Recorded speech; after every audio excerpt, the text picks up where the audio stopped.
Hello friends, అందరికీ నమస్కారం. Welcome back to our channel. మన ఆంధ్రప్రదేశ్ ప్రభుత్వము ప్రతి నెల 1, 2 తారీఖుల్లో సామాజిక భద్రతా పెన్షన్లను అర్హులైనటువంటి లబ్ధిదారులందరికీ కూడా పంపిణీ చేస్తుంది. అలాగే ఈసారి మే నెలకు సంబంధించి కూడా పెన్షన్ల పంపిణీ చేయాలి కాబట్టి, ఈ మే నెలకు సంబంధించిన పెన్షన్ల పంపిణీ విధానంలో లబ్ధిదారులకు కొంచెం గందరగోళం నెలకొనడం జరిగింది. ఇక ఈసారి పెన్షన్లను ఏ తేదీల్లో పంపిణీ చేయబోతున్నారు? అనగా 1 తారీఖున పంపిణీ చేస్తారా? లేదంటే ఒకరోజు ముందు కానీ, ఒకరోజు తర్వాత కానీ ఇస్తారా? ఎవరికి పెన్షన్‌లను ఖచ్చితంగా ఇస్తారు? ఎవరికి పెన్షన్స్‌ను రద్దు చేసేస్తున్నారు? ఎవరెవరికి ఏ పెన్షన్ కేటగిరీ ద్వారా వచ్చేటువంటి మొత్తాన్ని పంపిణీ చేస్తారు? అర్హుల జాబితాలను ఆన్‌లైన్‌లో ఎలా చెక్ చేసుకోవాలి? ఇలాగా కంప్లీట్ డీటెయిల్స్ నేను మీకు వీడియోలో చెప్తాను. తప్పకుండా వీడియోనైతే ఎండ్ వరకు చూడండి. అండ్ ఫైనల్‌గా మీకు ఏవైనా డౌట్స్ ఉన్నట్లయితే కామెంట్‌లో పెట్టండి. నేను అక్కడ కూడా రెస్పాండ్ అయితే అవుతాను. ఫస్ట్ టైం ఛానల్‌ని చూడడానికి వచ్చినటువంటి ప్రతి ఒక్కరు కూడా ఛానల్‌ని సబ్స్క్రైబ్ చేసుకునేసి, పక్కనే ఉన్నటువంటి బెల్ సింబల్‌ని క్లిక్ చేసి ఆల్ నోటిఫికేషన్‌ను ఆన్‌లో పెట్టుకోండి.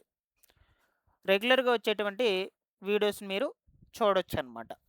ఇన్ఫర్మేషన్ నచ్చినట్లయితే లైక్ చేసి, తప్పకుండా తెలియనటువంటి వాళ్ళందరికీ కూడా షేర్ చేయండి. లేట్ చేయకుండా టాపిక్‌లో గనుక వచ్చేసినట్లయితే, మన ఆంధ్రప్రదేశ్ ప్రభుత్వము ప్రతి నెల కూడా లబ్ధిదారులకు 1, 2 తారీఖుల్లో సామాజిక భద్రతా పెన్షన్లను పంపిణీ చేస్తుంది. అయితే ఈసారి పెన్షన్ల పంపిణీ విధానంలో లబ్ధిదారులకు కొంచెం గందరగోళంగా అయితే ఉంది. కొన్ని డౌట్స్ అనేటువంటివి అయితే ఉన్నాయన్నమాట. మెయిన్ డౌట్ ఏందంటే పెన్షన్లను ఎవరికి ఇస్తారు? ఎవరికి ఇవ్వరు? సో, గత 2, 3 నెలల క్రితము ఏపీలో దివ్యాంగ, వికలాంగ పెన్షన్లకు సంబంధించి రీవెరిఫికేషన్ ప్రక్రియలు జరిగాయి. ఈ ప్రక్రియలు జరిగినప్పుడు చాలామందికి కూడా నోటీసులొచ్చాయన్నమాట. నోటీసులు తీసుకున్నారు లబ్ధిదారులందరూ. నోటీసులు తీసుకొని వాళ్ళు కలెక్ట్ చేసినటువంటి హాస్పిటల్‌కి ఆ టైంకి, ఆ డేట్‌కి వెళ్ళి వెరిఫికేషన్స్ చేసుకున్నారు. అక్కడి వరకు బాగుంది. దాని తర్వాత కొంతమందికి మాత్రమే ఒక 100లో ఒక 25, 30% వరకు మాత్రమే కొత్త సదరం సర్టిఫికేట్స్ వచ్చాయి. రిమైనింగ్ వాళ్ళు ఎవరికీ కూడా రాలేదన్నమాట. సో, వాళ్ళందరినీ కూడా అనర్హులని గుర్తించి వాళ్ళకి పెన్షన్ రద్దు నోటీసులు జారీ చేస్తామని చెప్పారు. బట్ లబ్ధిదారులు మాత్రము మేము ఈ పెన్షన్‌లకి అర్హులమి అని ఆవేదనకు దిగడంతో ప్రభుత్వం వాళ్ళందరికీ కూడా మరొకసారి అవకాశం ఇచ్చింది. పెన్షన్‌లకు అప్పీల్ పెట్టుకోండి మీరు. సో, మీకు మళ్ళా వెరిఫికేషన్స్ చేస్తాము. ఒకవేళ మీరు అర్హులని తేలినట్లయితే మీకు పెన్షన్స్‌ను కంటిన్యూ చేస్తాము. లేదు అప్పటికి అనర్హులని తేలినట్లయితే పెన్షన్‌లను రద్దు చేసేస్తాము అనే విధంగా అప్పీల్ పెన్షన్‌లకు అవకాశం అయితే ఇచ్చింది. చాలామంది కూడా అప్పీల్ పెట్టుకున్నారు. బట్ ఇంతవరకు కూడా వాళ్ళకి రీఅసెస్‌మెంట్స్ కోసము నోటిఫికేషన్స్ అనేటువంటివి ఏమి కూడా జారీ చేయలేదు. అంటే ఈ యొక్క ఈ వెరిఫికేషన్స్‌కి వెళ్ళమని నోటీసులేమి కూడా జారీ చేయలేదన్నమాట. స్టిల్ ఇంకా వాళ్ళు అట్లాగే ఉన్నారు. బట్ ప్రతి నెల కూడా పెన్షన్స్ అనేటువంటి వాటిని తీసుకుంటున్నారు. అక్కడికైతే ప్రాబ్లమ్ లేదు. ఓకేనా? బట్ ఇప్పుడేంటంటే అప్పీల్ పెట్టుకున్నటువంటి వాళ్ళందరికీ కూడా పెన్షన్స్, అనర్హతలు కలిగినటువంటి వాళ్ళందరికీ కూడా పెన్షన్స్ తొలగిస్తాము. మళ్ళా వీళ్ళకి కొత్త పెన్షన్స్ రిలీజ్ చేసినప్పుడు అప్లికేషన్స్ పెట్టుకోవచ్చు అని ఒక సమాచారం అయితే ఉందన్నమాట. ఓకేనా? సో, మీరు ఎవరైనా వీడియోని చూస్తున్నటువంటి వాళ్ళు అప్పీల్ పెట్టుకున్నట్లయితే ఒకసారి కామెంట్‌లో పెట్టండి. మీకు మే 1, 2 తారీఖుల్లో పెన్షన్స్ వస్తాయా రాదా అని తీసుకున్నారా లేదా అని ఒకసారి కామెంట్‌లో పెట్టండి. అప్పటికి ఈ వీడియోని చూస్తున్నట్లయితే. బట్ మనకైతే అప్పీల్ పెట్టుకున్నటువంటి వాళ్ళకు పెన్షన్‌లను రద్దు చేయాలని అంటూ ఉన్నారు. అది కూడా అనర్హతలు కలిగినటువంటి వాళ్ళు ఎవరైనా ఉన్నట్లయితే వాళ్ళకి మాత్రమే. ఖచ్చితంగా పెన్షన్ రద్దు నోటీసులు అయ్యేటువంటివి జారీ అవుతాయి. ఆ ప్రక్రియను కూడా త్వరలోనే స్టార్ట్ చేస్తారనమాట. కేవలం అర్హతలకు పొందినటువంటి వాళ్ళకి మాత్రమే పెన్షన్‌లను పంపిణీ చేస్తారనమాట. ఇక్కడికి క్లియర్.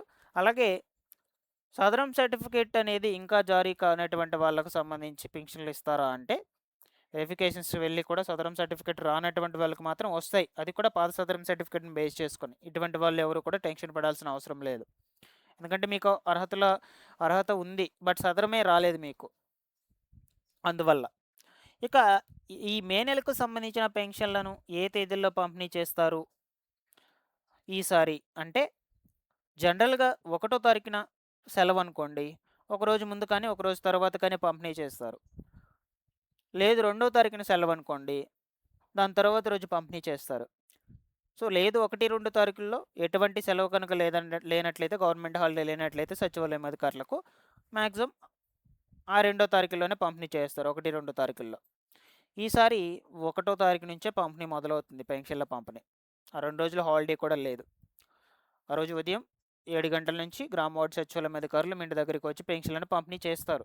ఆ 2 రోజుల్లో తీసుకునేసేయండి మ్యాక్సిమం ఎవరో కూడా పెండింగ్‌లో పెట్టుకోకుండా. సో, జనరల్‌గా ఫస్ట్ డేనే ఒక 90% వరకు పెన్షన్ల పంపిణీ పూర్తి చేస్తారనమాట సచివాలయం అధికారులు.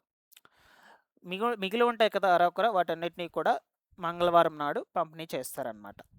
ఓకేనా? సో, ఇక్కడికి పంపిణీ తేదీల గురించి కూడా చెప్పాను మీకు.